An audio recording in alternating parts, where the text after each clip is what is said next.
Knowledge must be free for all.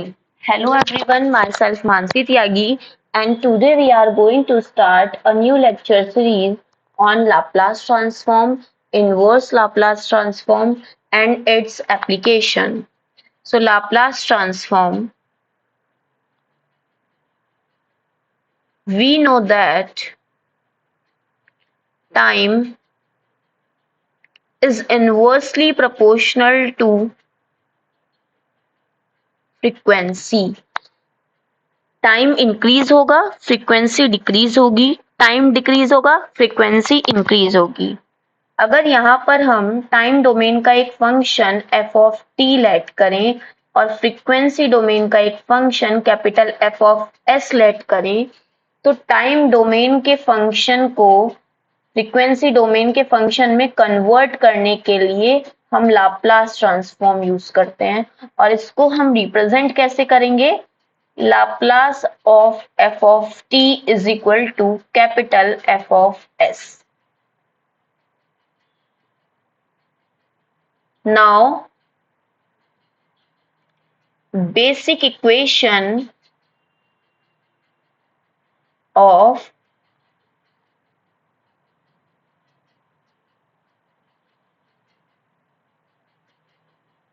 Laplace transform. Basic equation Laplace transform की कैसे define होगी?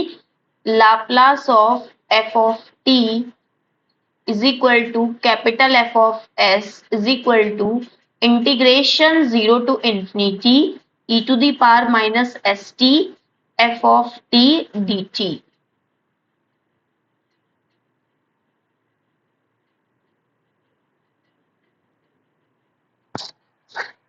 यहाँ पर एफ ऑफ टी वो फंक्शन है जिसका हमें लाप्लास फाइंड आउट करना है।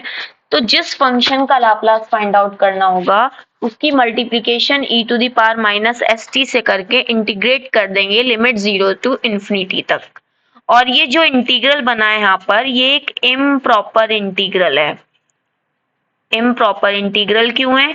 क्योंकि इसकी जो अपर लिमिट है वो इंफिनिटी है। अब हम देखेंगे यहाँ पर Laplace transform of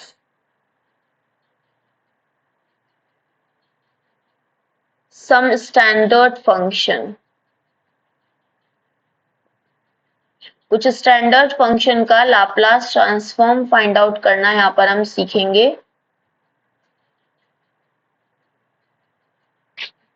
अगर हमें 1 का लाप्लास फाइंड आउट करना है तो उसमें एफ ऑफ टी को हम 1 लेट करेंगे and we know that Laplace of f of t is equal to integration 0 to infinity e to the power minus st f of t dt। और यहाँ पर हमारा f of t है 1, तो Laplace of 1 is equal to integration 0 to infinity e to the power minus st into 1 dt means integration 0 to infinity e to the power minus st dt। e to the power minus st का t के respect में जो integration होगा वो होगा e to the power minus st upon minus s और limit होगी 0 to infinity. यहाँ पर 1 अपॉन माइनस s जो है वो हमारा कांस्टेंट है, तो हम इसको लिखेंगे e to the power minus st limit 0 to infinity. यहाँ पर हमारे 3 केसेस अराइज होते हैं। फर्स्ट केस है हमारा when s is less than 0। हमारे पास है e to the power minus s t limit 0 to infinity और यहाँ पर अगर s लेस देन 0 है, लेस देन 0 मीन्स यहाँ पर सपोज कीजिए लेस में इसकी वैल्यू होगी -2, तो जाएगा e to the power 2t हो जाएगा पॉजिटिव में और लिमिट होगी 0 टू इंफिनिटी। तो यहाँ पर हम लिखेंगे, लिमिट लगाएंगे तो e to the power minus infinity e to the power 0 and we know that e to the power infinity is equal to infinity and e to the power minus infinity is equal to 0। So ये हमारा होगा यहाँ पर infinity, means ये integral हमारा यहाँ diverse कर रहा है।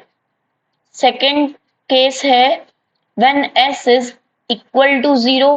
अगर इक्वल टू 0 हो गया तो हमारा जो इंटीग्रेशन चल रहा है 0 to infinity e to the power minus s t d t, तो ई टू दी पावर यहाँ पर 0 हो जाएगी मीन्स 1, तो लिमिट हो जाएगी 0 टू इन्फिनिटी 1 डी टी। तो 1 का इंटीग्रेशन t के रेस्पेक्ट में क्या होगा t, और t में लिमिट लगाएंगे 0 टू इन्फिनिटी, तो यहाँ पर भी हमारा ये इन्फिनिटी मीन्स हमारा इंटीग्रल डाइवर्स कर गया है। एंड थर्ड केस हमारे पास है when s is greater then 0। Greater than 0 यहाँ पर अगर हम s को ले लें पॉजिटिव में 3, तो लिमिट हमारी e to the power minus s t, limit है 0 टू इन्फिनिटी। यहाँ पर अगर हम 3 पुट कर रहे हैं तो ये हो जाएगा e to the power minus 3t, limit है 0 टू इन्फिनिटी। तो e to the power minus infinity minus e to the power 0, e to the power minus infinity means 0, e to the power 0 means 1, तो ये यहाँ पर हमारा -1 आ रहा है। ये यहाँ हमारा डाइवर्स नहीं कन्वर्ट्स कर रहा है, तो यहाँ पर हम इसको लिख सकते हैं -1/s, limit 0 e to the power minus infinity और e टू दी पावर 0। तो ये -1/s, लिमिट इसकी e टू दी पावर ये है माइनस इन्फिनिटी, तो यहाँ पर ये हो जाएगा 0 -1, तो यहाँ पर हमारा फाइनल आ गया 1/s। मीन्स लाप्लास ऑफ 1 जो हमारा होगा वो 1/s होगा, बट यहाँ पर एक कंडीशन होगी कि s जो है वो हमारा ग्रेटर देन 0 होना चाहिए, तभी ये इंटीग्रल हमारा कन्वर्स करेगा, अदरवाइज डाइवर्स करेगा। नेक्स्ट हम देखेंगे अगर हमें e to the power at का लाप्लास फाइंड आउट करना है तो हम f ऑफ t लेट करेंगे e to the power at। We know that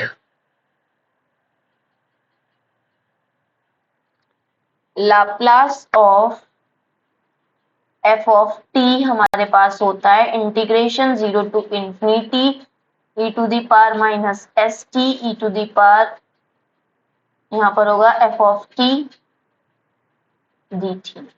so Laplace of e to the power at is equal to integration 0 to infinity e to the power minus s t e to the power at dt। Integration 0 to infinity, यहाँ पर हम minus T अगर common ले तो ये बनेगा e to the power minus T S minus A D T. अब e to the power minus T S minus A का integration with respect of t क्या होगा, ये होगा e to the power minus S minus A T upon minus of S minus A, और limit होगी यहाँ पर हमारी 0 टू इन्फिनिटी। तो 1 upon minus of S minus A जो है हमारा कांस्टेंट है, तो 1 अपॉन एस माइनस ए ये हमने यहाँ पर कांस्टेंट को बाहर कर लिया, e to the power minus S minus A t, और लिमिट है हमारी 0 टू इन्फिनिटी। यहाँ पर भी हमारे 3 केसेस अराइज होंगे। फर्स्ट केस हमारा है अगर s लेस देन a है, तो देखिए यहाँ पर हमें लिमिट इसमें लगानी है e to the power minus S minus A t में 0 टू इन्फिनिटी। अगर यहाँ पर a हमारा 2 है तो हमें s को लेस लेना है, मींस s हम अगर 1 लेंगे तो ये बनेगा हमारा e to the power minus 1 minus 2t, और लिमिट होगी यहाँ पर 0 टू इन्फिनिटी। तो मतलब ये माइनस एक बाहर है और -1 अंदर, तो ये e की पावर पॉजिटिव में t आ गया, और लिमिट 0 टू इन्फिनिटी, तो e to the power minus infinity e to the power 0। अब e to the power infinity infinity होता है, ये 1, तो फाइनली आ रहा है इन्फिनिटी, मतलब यहाँ पर हमारा इंटीग्रल डाइवर्स कर रहा है। सेकेंड, अगर यहाँ पर s is equal to a है, अगर s is equal to a होगा तो हमारे पास जो इंटीग्रेशन था 0 टू इन्फिनिटी e की power minus T S minus A D t, तो यहाँ पर हम क्या करेंगे, अगर s की जगह a रख देंगे तो ये 0 बन जाएगा, मतलब इंटीग्रेशन 0 टू इन्फिनिटी e की पावर 0 डी टी मतलब 1, तो 0 टू इन्फिनिटी 1 डी टी, 1 का t के रेस्पेक्ट में integration t, limit 0 to infinity, यहाँ पर इन्फिनिटी माइनस 0, ये हो गया इन्फिनिटी। यहाँ पर भी हमारा इंटीग्रल जो है वो डाइवर्स कर रहा है। अब हम थर्ड केस यहाँ पर अगर लें s is greater than A. Greater than A मतलब अगर हम ए को यहाँ पर ले रहे हैं 3 तो s हमारा हो जाए अगर 4 तो क्या होगा, ये हमारे पास e to the power s minus A t limit है हमारी 0 टू इन्फिनिटी तक। तो हम यहाँ पर अगर रख रहे हैं, देखिए e to the power minus 4 minus 3t limit 0 to infinity, तो फाइनली 4 माइनस 3 1, तो ये आ रहा है e to the power minus t 0 to infinity. तो मतलब हम यहाँ पर रखेंगे e to the power minus infinity and e to the power 0। e to the power minus infinity मतलब 0 माइनस 1, तो ये हमारा यहाँ पर -1 आ रहा है। मतलब यहाँ पर हमारा इंटीग्रल डाइवर्स नहीं कर रहा है, कन्वर्ट्स कर रहा है। तो इसको हम ऐसे लिख सकते हैं 1 upon s minus A e to the power minus infinity और e to the power 0 means -1 upon s minus A और 0 माइनस 1। तो ये हमारा आ रहा है यहाँ पर Laplace of e to the power a t is equal to 1 upon s minus a when s is greater than a। ये हो जाएगा यहाँ पर। Hope you all like it. We will find the Laplace transform of other standard functions in next lecture. Thank you.